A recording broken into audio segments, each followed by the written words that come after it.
kamu padahal itu nyapa doang mah gitu ya. Marah-marah aja. Kenapa? Karena tadi tanggal jatuh tempo udah cepet. Udah tukang debt collector udah mau ke rumah nagihin kredit motor, mobil, rumah, segala macam. Itu stres. Apakah Allah menyuruh kita begini? Sebenarnya ada yang nggak begini. Maka nanti kita lihat solusinya. Seumur hidup habis untuk bayar utang tadi ngomong. Nggak habis utangnya di pegadaian gitu ya, nggak habis. Nah, tapi itu nyata ya. Nah, ingat haramnya riba. Bahwa di dalam agama Islam riba dilarang kan di agama kita. Hukumnya menzinai ibu kandung. Tuh, udah tahu tuh. Memerangi Allah. Oh, tuh. Zina dengan ibu kandung dosanya teringan dari dosa teringan dari riba aja sama dengan zina dengan ibu kandung. Itu bayangin zina dengan ibu kandung anak dosa. Terus riba itu terdiri 73 pintu dosa. Tahu gak? Gara-gara riba satu dosanya ini masuk, dosa minuman ini masuk, dosa lain, gampang mancing dosa-dosa lain itu masuk. Nah, yang paling ringan adalah dosa seorang sama nih berzina kepada ibu kandung itu hadis al-Hakim dan al-Baihaqi itu hadis. Tetapi kalau dalam Al-Quran bahaya lagi. Itu bukannya zina lagi, tapi Allah akan perang kepada pemain riba. Nah, makanya saya bilang perang itu bukan perang dodor begitu, hidayah diambil, berkah diangkat oleh Allah, berkah hidup kita. Makanya kita tuh anak kita selalu lawan gitu loh, susah keras kepala, suami kita itu kabur atau suami kita ada cara-caranya, itu ada berkat dari riba. Itu riba, cuma kita nggak nyadarin. Iyalah, karena kayak ilmu kita nggak nyampe itu. Kita udah tahu lah dalam Al-Quran.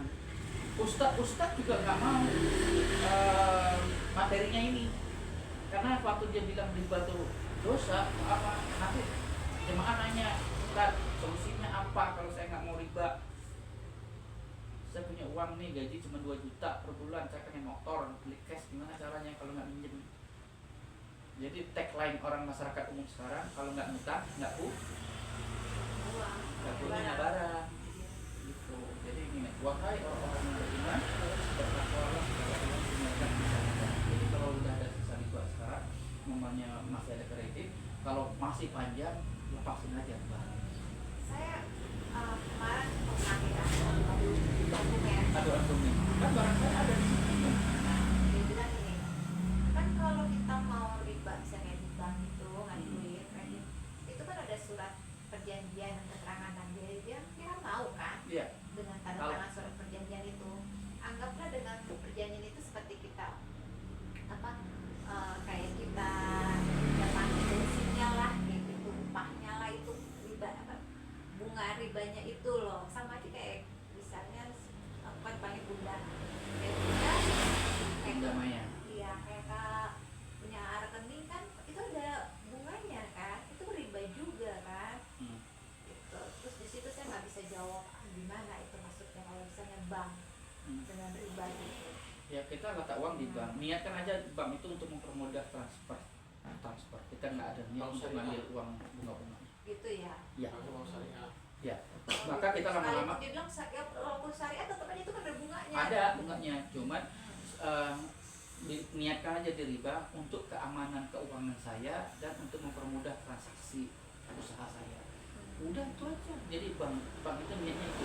Kalau dan bismillah kami niatkan di bank tidak untuk ngambil bunga. Udah gitu. Terus adminnya apa, itu jasa. Jadi karena kita pakai ATM, pakai apa, dia potong uang kita, itu bukan bunga. Itu jasa. Bukan bunga itu. Ya sama aja dibilang kayak dengan kalau kita ada kelebihan dikasih bunga. Bunga gitu, kita ngambil kredit motor. Ya itu kan bunga juga kan. Itu riba. Riba. Kredit motor itu bunga 100.000 aja sama 1 dirham sama dengan zina sama bukan kita. Gitu. Jadi nggak bisa dianggap sebagai kayak itu ongkos jasa, nggak bisa. Kecuali kalau sistem akad syariah kita gini, Mbak Maya, beli motor, saya punya uang, tapi maunya nggak bisa cash, mau kredit. Nah, harga motor saya tanya dulu, bapaknya pengen motor apa? Saya kepengen motor Beat, ya kan. Terus harganya berapa? Sudah ditanya, udah harga berapa? 10 juta. Nah, begini Mbak Maya, saya yang beli motor itu, saya beli dengan 13 juta. Saya beli 10 juta tuh. Mbak Maya udah tahu itu 10 juta. Cuman kita sepakat nih akad kita.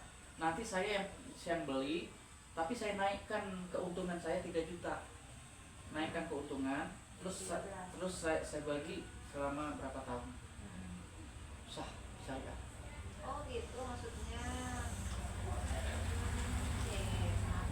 Jadi kalau keterlambatan Mbak Maya, saya nggak membanding bunga, tapi kita perundingan. Ya, kalau namanya di showroom terlambat 1 bulan, udah kena bunga sekian persen. Iya, benar. Terlambat 2 bulan, naik lagi 2%. Bisa jadi bunga itu melebihi daripada uang pokoknya. Iya.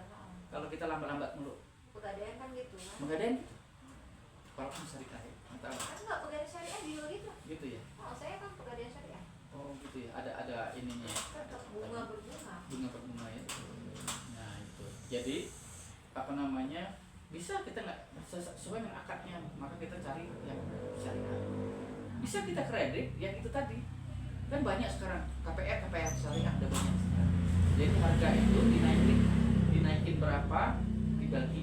Tapi kalau terlambat nggak bisa. Kalau terlambat 3 bulan gimana? Sepakat kita jualin aja ke rumah. Nanti berapa sisa bukan sisa bunga, berapa sisa utang bayar ke saya. Karena udah bayar berapa kali, berarti kan utang udah makin berkurang. Berarti sisanya ambil. Ya itu namanya syariah. Jadi utang boleh utang, yang penting ya jangan ada keterlambatan itu. Terus di bank, terus sekarang di bank letak uang di bank, benar kita niatkan di bank itu bukan untuk ngambil bunganya. Saya letakkan uang namanya 5 miliar di bank, pasti ada bunga kan? Nah kan nggak ada niat bunga, kan nanti kan itu jasa bunga itu nanti diambil oleh jasa bank itu, ada kan pajaknya apa segala macam, ngambil dari bunga itu hanya apa? Kita kan nggak tahu, nggak ngerti ngambil dari bunga kan ngambil apa, pokoknya Bismillah kita di sana tidak ada berniat untuk ambil bunga. Iya benar-benar. Terus gimana Pak Kasman kalau saya deposito riba? Oh deposito itu riba. Riba bunganya. Oh iya ya. Gitu. Makanya nanti banyak dimulai daripada komoditas. Ya berarti kan sudah habis, sudah melarang kita untuk beriba. Jangan tadi kredit motor atau segala macam, ya kita kan nggak tahu solusinya gimana kan. Nah lewat inilah dunia. Terus bagaimana cara meraih impian tadi, pengen lunas utang tadi, pengen motor tanpa riba? Ada yang bilang bagaimana caranya menabung untuk beli motor. Saya bisa nabung untuk yang aneh, susah lah nabung 1 bulan nabung 1 juta, atau susah lah 30 tahun baru 350 juta. Umur kita 30 tahun ke depan udah nggak apa untuk beli rumah 310 juta, gimana sekarang? Kita udah mati, kita baru terkumpul. Itu pun ini baru jangankan sampai 12 juta, baru 3 kali aja uang udah diambil tabungan. Sampai juga katakanlah saya nabung 5 juta per bulan, gaji saya 10 juta. Rutin tuh nabung, ya paling sekarang sih nggak perlu ya. Pas di bulan ke-6, bulan ke-7, nanti ada nih anak minta apa itu, pinjam dulu deh uang tabungan tuh, susah kembaliin lagi, ya kan? Nah jadi nabung tuh tidak ada solusi untuk kebahagiaan. Tapi kalau mau nabung silakan aja, tapi bukan untuk kuliah atau segala macam, susah lah. Gitu. Terus ada lagi katanya, bisa dong kaya nggak ngeriba, bisa kalau punya modal besar, bangun Indomaret, bangun kos-kosan yang 20 pintu, 50 pintu, bisa punya PT, bisa. Tapi rata-rata modal punya. Saya sudah posisi ini kok.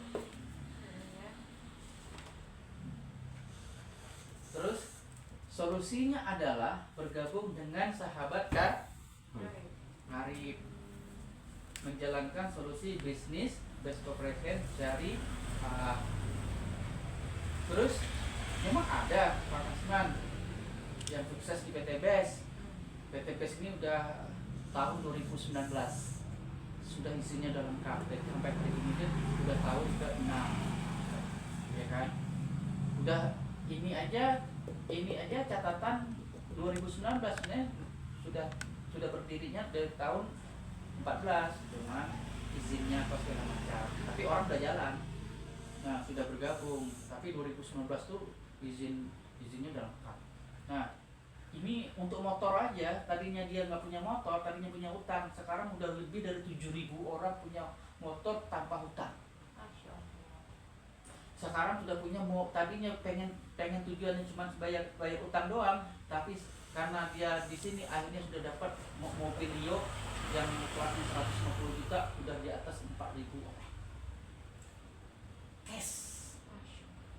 Tidak siap komunitas. Semua yang bergabung akan ada gilirannya semua.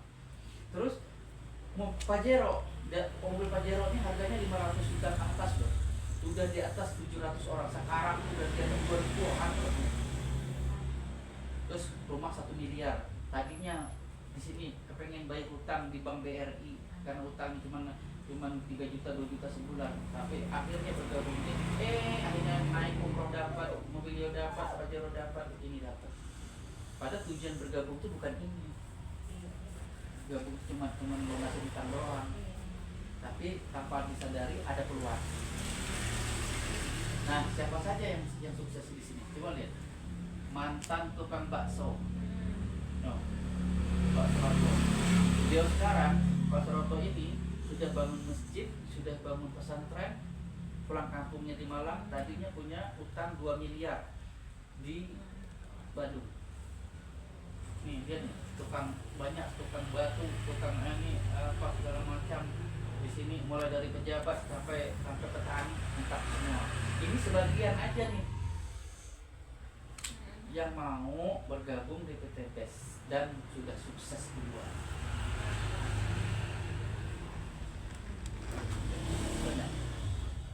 Terus best cooperation seperti ibu tadi tuh yang ini nggak ada di dalam ini.